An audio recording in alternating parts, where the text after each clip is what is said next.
আমার হাতে আছে Realme 10 Pro Plus, বাট এরই শুধু রাজত্ব চলবে তা তো নয়, কারণ এই স্মার্টফোনটাকে কম্পিট করতে আসছে Redmi Note 12 সিরিজের আন্ডারে তিনটি স্মার্টফোন। ক্রমশ সব কিছু পরিষ্কার হতে চলেছে। আমরা হাতে পেয়ে গেছি Redmi Note 12 Pro Plus এর যে অফিসিয়াল লঞ্চ ডেট, তার official confirm specification and price. তাহলে Realme 10 Pro Plus কি নেব না Redmi Note 12 সিরিজ যেটা আসছে সেটা নেব? অবশ্যই ভিডিও দেখুন, আপনার সন্দেহ দূর হয়ে যাবে। তো বস, আমি সুমন। তো চলো করবো না দেরি, শুরু করি তাড়াতাড়ি। Realme 10 Pro Plus 25,000-এ লঞ্চ হয়েছে ইন্ডিয়াতে, অ্যান্ড বাংলাদেশেও পাওয়া যাবে, বাট দামটা অনেকটাই বেশি হবে।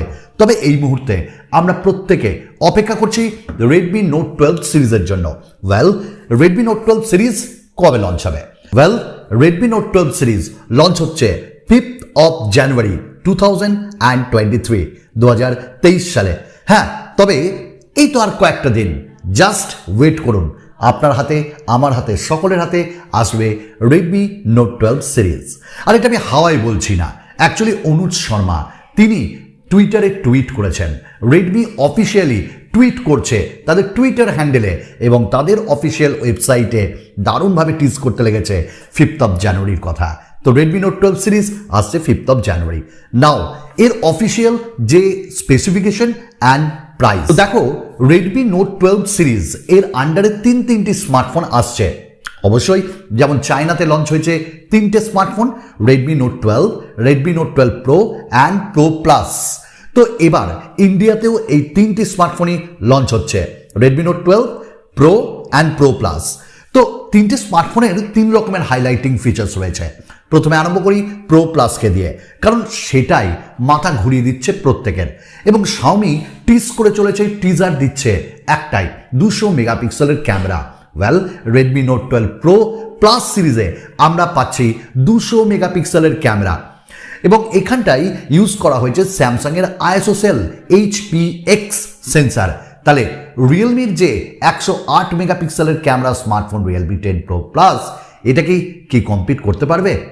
সেটা তো আপকামিং ডেজেই আমরা প্রমাণ করব। আমরা আনবো unboxing and comparison and full review. এছাড়া আমরা কিন্তু 8 আর 2 মেগাপিক্সেলের ক্যামেরা ছাড়া আর কিচ্ছু পাচ্ছি না। আমাদেরকে এর বিরুদ্ধে আওয়াজ উঠাতে হবে। আপনি এবং আপনারা, তুমি এবং তোমরা প্রত্যেকে আমাদের সঙ্গে থাকো।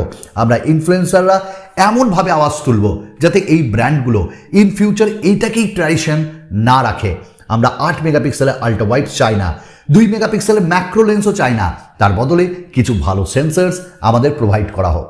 এবং সামনেও কিন্তু ওই 16-13 মেগাপিক্সেলের সেলফি ক্যামেরা আমরা পাবো। আর Redmi Note 12 যেটা প্রো, সেখানে কিন্তু 50 মেগাপিক্সেলের ক্যামেরা দেওয়া হবে, এবং আপনাদের 8 এবং 2। তবে এই দুটি সিরিজেই প্রো অ্যান্ড প্রো প্লাসে আমরা OIS এর সাপোর্ট পাবো, অপটিক্যাল ইমেজ স্টেবিলাইজেশন, যেটা আমরা Realme 10 Pro Plus-এ মিসিং পেয়েছি, নেই। আর এটাই সমালোচনার কারণ হয়ে দাঁড়িয়েছে। আমরা Redmi Note 12 সিরিজে 48 মেগাপিক্সেলের ক্যামেরা পাবো, আপনাদের 8 অ্যান্ড 2। তো এই তো গেল ক্যামেরা সেকশন। এবং 4K ভিডিও রেকর্ডিং আমরা করতে পারবো, অ্যান্ড আমরা ফ্রন্টে ফুল এইচডিতে ভিডিও রেকর্ডিং করতে পারবো। তো এই ডিফারেন্সগুলো থাকবে 12 সিরিজের 3টে স্মার্টফোনে। Now about the design and build quality. দেখো, যে 3টি স্মার্টফোন আসছে তার দাম অনুযায়ী কিন্তু ডিফারেন্স থাকবেই। যেমন প্রো প্লাস, এখানে আমরা গ্লাস পাবো, এবং এর যে ডিজাইন এটা ডেফিনেটলি ভালো লাগছে, এবং একটু নতুন কিছু করার চেষ্টা করেছে Redmi. Glossy finishing and mat finish দুটোতেই আসবে। আমরা যদি প্রো এর কথা বলি, সেখানেও কিন্তু আমরা পেয়ে যাব glass design, but Redmi Note 12 এখানে কিন্তু দাম সব থেকে কম হবে, যার জন্য এখানটা হয়তো আমরা পলিকার্বনেটেড ডিজাইন পাবো, মানে প্লাস্টিক। That's it. এবং তোমরাই আমাকে আজকে বলে দাও কমেন্টসের মাধ্যমে, গ্লাস ভালোবাসো না পলিকার্বনেট। এবং আমরা তিনটি স্মার্টফোনেই মধ্যে একটি স্মার্টফোনে, অর্থাৎ যেটা Redmi Note 12, সেখানে কিন্তু মাইক্রো এসডি কার্ড ইউজ করতে পারবো, বাট প্রো অ্যান্ড প্রো প্লাসে কোনো মাইক্রো এসডি কার্ড ইউজ করতে পারবো না। আবার প্রোতে এবং প্রো প্লাসে আমরা কোনো 3.5mm এর জ্যাক পাবো না। But I hope Redmi Note 12 সিরিজে মানে রেডমি নোট 12 ফোনটায় আমরা 3.5 জ্যাকের সাহায্য পাবো, যার মাধ্যমে আমরা গান শুনে আনন্দ উপভোগ করব।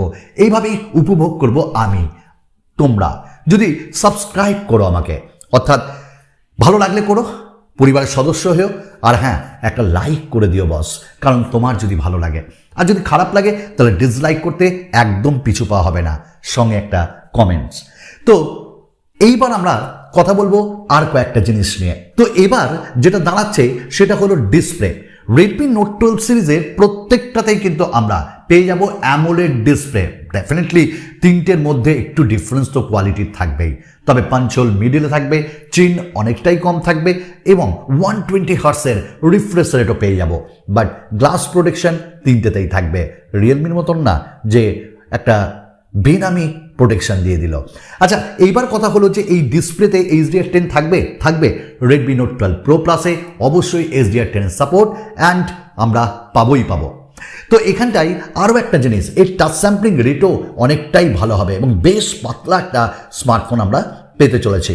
নাও অ্যাবাউট দ্য পারফরমেন্সের কি difference? Redmi note 12 pro and pro প্লাসে আমরা মিডিয়াটেক ডাইমেনসিটি 1080 পাবো, একটা 6nm টেকনোলজির প্রসেসর। বস, আমি প্রসেসরটাকে ভালো করে উপভোগ করলাম আমার রিয়েলমি 10 প্রো প্লাসে, and I can say performance mediocre, day to day ইউসেজে কোনো প্রবলেম হবে না, গেমার্সরা নিতে পারো। হ্যাঁ, হেভি গেমসের জন্য আমি বলছি না। তো ওয়েল, এর অন্তত বেঞ্চমার্কস করো 5 লাখের কাছাকাছি। তবে রেডমি নোট 12 আমরা 4 Gen 1 ফ্রম স্ন্যাপড্রাগন এই চিপসেটটা পাবো, এটাও কিন্তু একটা ভালো chipset. And then 5G smartphone প্রত্যেকটাই, ওয়েল 5Gর অনেক কটা ব্যান্ড আমরা পাবো, অ্যান্ড 4G প্লাস ক্যারিয়ার অ্যাগ্রিগেশনের সাপোর্টও আমরা পাবো। দেন এই স্মার্টফোনগুলোতে আরও কয়েকটি ডিফারেন্স পাবো, যেমন তিনটেতেই আমরা 5000 mAh ব্যাটারি পেয়ে যাচ্ছি, বাট চার্জারে একটা ডিফারেন্স থাকছে। যেমন রেডমি নোট 12 প্রো প্লাসে আমরা পাচ্ছি 120 ওয়াটের চার্জার, আমরা রেডমি নোট 12 প্রোতে পাচ্ছি 67 ওয়াটের চার্জার, আর রেডমি নোট 12-এ পাচ্ছি মাত্র 33 ওয়াটের ফাস্ট চার্জার। তো তিনটেতে 3 রকমের ফাস্ট চার্জার, হ্যাঁ প্রত্যেকটাই বক্সে থাকবে বক্স। আচ্ছা, এইবার এই স্মার্টফোনগুলোর যে UI সেটা নিয়ে যদি কথা বলি, এই তো রিসেন্টলি মিস্টার অনুজ শর্মা তিনি বলে দিলেন টুইট করে, আমরা কাস্টমার্সদের শুনছি এবং আমরা যতটা সম্ভব ব্লোটওয়্যার ফ্রি এবং সিম্পল একটা UI এর চেষ্টা করছি, অর্থাৎ অ্যাডভার্টাইজমেন্ট কম থাকবে, ব্লোটওয়্যারসও কম থাকবে।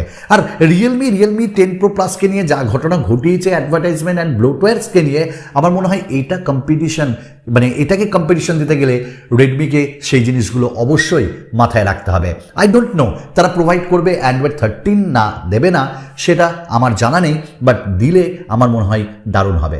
এবং প্রত্যেকটাতেই ডলবি সারাউন্ড সাউন্ডের অপশন আমরা পেয়ে যাব এবং ইন ডিসপ্লে ফিঙ্গারপ্রিন্ট স্ক্যানার থাকছে না, সবকটিতেই সাইডে আমরা ফিঙ্গারপ্রিন্ট স্ক্যানার পাচ্ছি, বাট আমরা পাচ্ছি আয়ার ব্লাস্টারের মতন অপশন।